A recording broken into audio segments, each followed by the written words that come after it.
베드로후서 1장. 인사. 예수 그리스도의 종이요 사도인 시므온 베드로가 우리 하나님과 구주 예수 그리스도의 의를 힘입어서 우리의 믿음과 같은 귀한 믿음을 받은 이들에게 이 편지를 씁니다. 하나님과 우리 주 예수를 알므로써 은혜와 평화가 여러분에게 더욱 풍성하여지기를 바랍니다. 부르심과 선택하심. 하나님께서는 우리가 그를 알므로 말미암아 생명과 경건에 이르게 하는 모든 것을 그의 권능으로 우리에게 주셨습니다. 하나님은 우리를 부르셔서 그의 영광과 덕을 누리게 해주신 분이십니다. 그는 이 영광과 덕으로 귀중하고 아주 위대한 약속들을 우리에게 주셨습니다. 그것은 이 약속들로 말미암아 여러분이 세상에서 정욕 때문에 부패하는 사람이 되는 것이 아니라 하나님의 성품에 참여하는 사람이 되게 하시려는 것입니다. 그러므로 여러분은 열성을 다하여 여러분의 믿음의 덕을 더하고 덕의 지식을 더하고 지식의 절제를 더하고 절제의 인내를 더하고 인내의 경건을 더하고 경건의 신도 간의 우애를 더하고 신도 간의 우애에 사랑을 더하도록 하십시오. 이런 것들이 여러분에게 갖추어지고 또 넉넉해지면 여러분은 우리 주 예수 그리스도를 아는 일에 게으르거나 열매를 맺지 못하는 사람이 되지 않을 것입니다. 그러나 이런 것들을 갖추지 못한 사람은 근시안이거나 앞을 못 보는 사람입니다. 이런 사람은 자기의 옛 죄가 깨끗하여졌음을 잊어버린 것입니다. 그러므로 형제 자매 여러분, 더욱더 힘써서 여러분이 부르심을 받은 것과 택하심을 받은 것을 굳게 하십시오. 그러면 여러분은 넘어지지 않을 것입니다. 또한 여러분은 우리의 주님이시며 구주이신 예수 그리스도의 영원한 나라에 들어갈 자격을 충분히 갖출 것입니다. 그러므로 비록 여러분이 이런 것들을 알고 있고 또 받은 진리에 굳게 서 있지만 나는 언제나 이런 것들을 두고서 여러분을 일깨우려 합니다. 나는 이 육신의 장막에 사는 동안 여러분의 기억을 일깨워서 분발하게 하는 것이 옳다고 생각합니다. 우리 주 예수 그리스도께서 나에게 보여주신 대로 내가 육신의 장막을 벗을 때가 멀지 않음을 알고 있기 때문입니다. 그리고 내가 세상을 떠난 뒤에도 언제든지 여러분이 이런 일들을 기억할 수 있게 하려고 힘을 쓰고 있습니다. 그리스도의 영광과 예언자의 말. 우리가 여러분에게 우리 주 예수 그리스도의 권능과 재림을 알려드린 것은 교묘하게 꾸민 신화를 따라서 한 것이 아닙니다. 우리는 그의 위엄을 눈으로 본 사람들입니다. 더없이 영광스러운 분께서 그에게 말씀하시기를 이는 내 사랑하는 아들이요 내가 좋아하는 아들이다 하실 때 그는 하나님 아버지께로부터 존귀와 영광을 받았습니다. 우리가 그 거룩한 산에서 그분과 함께 있을 때 우리는 이 말소리가 하늘로부터 들려오는 것을 들었습니다. 또 우리에게는 더욱 확실한 예언의 말씀이 있습니다. 여러분의 마음속에서 날이 새고 샛별이 떠오를 때까지 여러분은 어둠 속에서 비치는 등불을 대하듯이 이 예언의 말씀에 주의를 기울이는 것이 좋습니다. 여러분이 무엇보다도 먼저 알아야 할 것은 이것입니다. 아무도 성경의 모든 예언을 제멋대로 해석해서는 안 됩니다. 예언은 언제든지 사람의 뜻에서 나온 것이 아니라 사람들이 성령에 이끌려서 하나님께로부터 오는 말씀을 받아서 한 것입니다. 베드로후서 2장. 거짓 예언자들과 거짓 교사들. 전에 이스라엘 백성 가운데 거짓 예언자들이 일어난 것과 같이 여러분 가운데도 거짓 교사들이 나타날 것입니다. 그들은 파멸로 몰고 갈 이단을 몰래 끌어들일 것입니다. 그래서 그들은 자기들을 값주고 사신 주님을 부인하고 자기들이 받을 파멸을 재촉할 것입니다.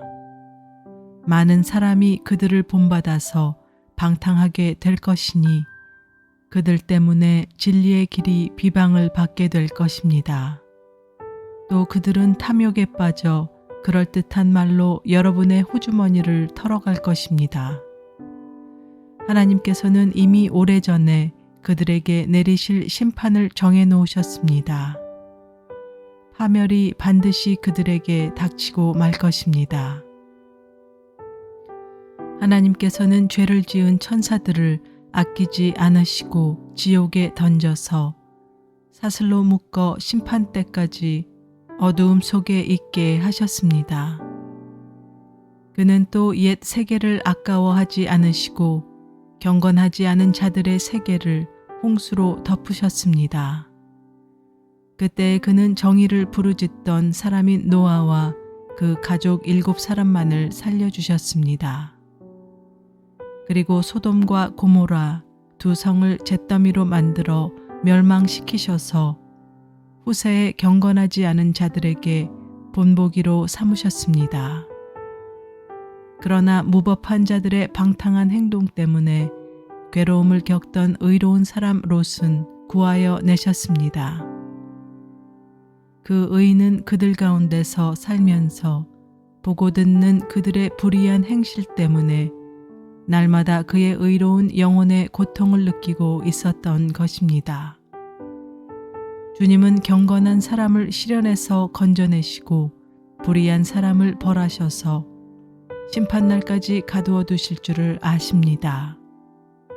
특히 더러운 정욕에 빠져서 육체를 따라 사는 자들과 권위를 멸시하는 자들을 그렇게 하실 것입니다. 그들은 대담하고 거만해서 겁도 없이 하늘에 있는 영광스러운 존재들을 모욕합니다. 천사들은 그보다도 더 큰 힘과 능력을 가지고 있으면서도 주님 앞에서 그들을 비방하는 고발을 하지 아니합니다. 그러나 그들은 본래 잡혀서 죽을 목적으로 태어난 지각 없는 짐승들과 같아서 알지도 못하는 일들을 비방합니다. 그러다가 그들은 짐승들이 멸망하는 것 같이 멸망을 당할 것입니다. 그들은 자기들이 저지른 불의의 값으로 해를 당합니다.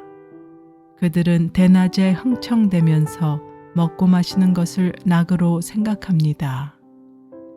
그들은 티와 흠투성이 인간들입니다. 그들은 여러분과 연회를 즐길 때에도 자기들의 속임수를 꾀하고 있습니다. 그들의 눈에는 가늠할 상대들밖에 보이지 않습니다. 그들은 죄를 짓기를 그치지 않습니다. 그들은 들뜬 영혼들을 유혹하며 그들의 마음은 탐욕을 채우는 데 익숙합니다. 그들은 저주받은 자식들입니다. 그들은 바른 길을 버리고 그릇된 길로 갔습니다. 불의의 삭슬 사랑한 불의의 아들 발람의 길을 따라간 것입니다. 그러나 발람은 자기의 범죄에 대하여 책망을 들었습니다. 말 못하는 나귀가 사람의 소리로 말하여 이 예언자의 미친 행동을 막은 것입니다. 이 사람들은 물 없는 샘이요 폭풍에 밀려가는 안개입니다. 그들에게는 캄캄한 어둠이 마련되어 있습니다. 그들은 허무맹랑하게 큰 소리를 칩니다. 그들은 그릇된 생활을 하는 자들에게서 가까스로 빠져나온 사람들을 육체의 방종한 정욕으로 유혹합니다.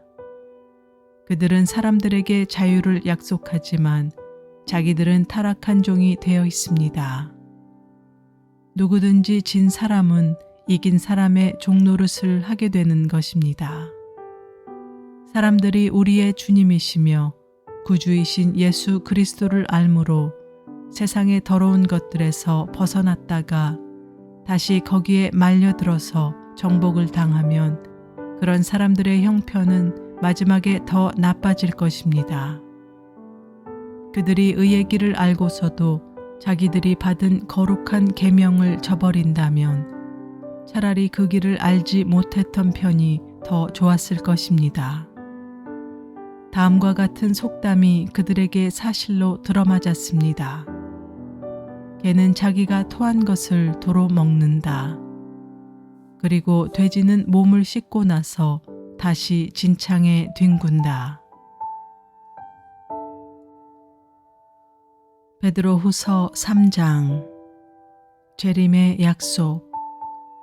사랑하는 여러분, 나는 여러분에게 이 두 번째 편지를 쓰고 있습니다.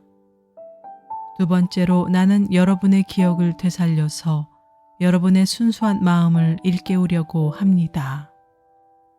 그렇게 해서 거룩한 예언자들이 이미 예언한 말씀과 주님이신 구주께서 여러분의 사도들을 시켜서 주신 계명을 여러분의 기억 속에 되살리려는 것입니다. 여러분이 무엇보다 먼저 알아야 할 것은 이것입니다. 마지막 때에 조롱하는 자들이 나타나서 자기들의 욕망대로 살면서 여러분을 조롱하여 이렇게 말할 것입니다. 그리스도가 다시 오신다는 약속은 어디 갔느냐? 조상들이 잠든 이래로 만물은 창조 때부터 그러하였듯이 그냥 그대로다. 그들이 이렇게 말하는 것은 하나님의 말씀으로 하늘이 오랜 옛날부터 있었고 땅이 물에서 나와 물로 말미암아 형성되었다는 것과 또 물로 그때 세계가 홍수에 잠겨 망하여 버렸다는 사실을 그들이 일부러 무시하기 때문입니다. 그러나 지금 있는 하늘과 땅도 불사르기 위하여 그 동일한 말씀으로 보존되어 있으며 경건하지 못한 자들이 심판을 받아 멸망을 당한 날까지 유지됩니다. 사랑하는 여러분, 이 한 가지만은 잊지 마십시오. 주님께는 하루가 1000년 같고 1000년이 하루 같습니다. 어떤 이들이 생각하는 것과 같이 주님께서는 약속을 더디 지키시는 것이 아닙니다. 도리어 여러분을 위하여 오래 참으시는 것입니다. 하나님께서는 아무도 멸망하지 않고 모두 회개하는 데에 이르기를 바라십니다. 그러나 주님의 날은 도둑같이 올 것입니다. 그 날에 하늘은 요란한 소리를 내면서 사라지고 원소들은 불에 녹아버리고 땅과 그 안에 있는 모든 일은 드러날 것입니다. 이렇게 모든 것이 녹아버릴 터인데 여러분은 어떠한 사람이 되어야 하겠습니까? 여러분은 거룩한 행실과 경건한 삶 속에서 하나님의 날이 오기를 기다리고 그 날을 앞당기도록 하여야 하지 않겠습니까? 그 날에 하늘은 불타서 없어지고 원소들은 타서 녹아버릴 것입니다. 그러나 우리는 주님의 약속을 따라 정의가 깃들여 있는 새 하늘과 새 땅을 기다리고 있습니다. 사랑하는 여러분, 여러분이 이것을 기다리고 있으니 티도 없고 흠도 없는 사람으로 아무 탈이 없이 하나님 앞에 나타날 수 있도록 힘쓰십시오. 그리고 우리 주님의 오래 참으심이 구원을 위한 것이라고 생각하십시오. 그것은 우리의 사랑하는 형제 바울이 자기가 받는 지혜를 따라서 여러분에게 편지한 바와 같습니다. 바울은 모든 편지에서 이런 것을 두고 말하고 있는데 그 가운데는 알기 어려운 것이 덜어 있어서 무식하거나 믿음이 굳세지 못한 사람은 다른 성경을 잘못 해석하듯이 그것을 잘못 해석해서 마침내 스스로 파멸에 이르고 말 것입니다. 그러므로 사랑하는 여러분, 여러분이 이 사실을 미리 알고 불의한 자들의 유혹에 휩쓸려서 자기의 확신을 잃는 일이 없도록 주의하십시오. 우리의 주님이시며 구주이신 그리스도 예수에 대한 지식과 그의 은혜 안에서 자라십시오. 이제도 영원한 날까지도 영광이 주님께 있기를 빕니다. 아멘.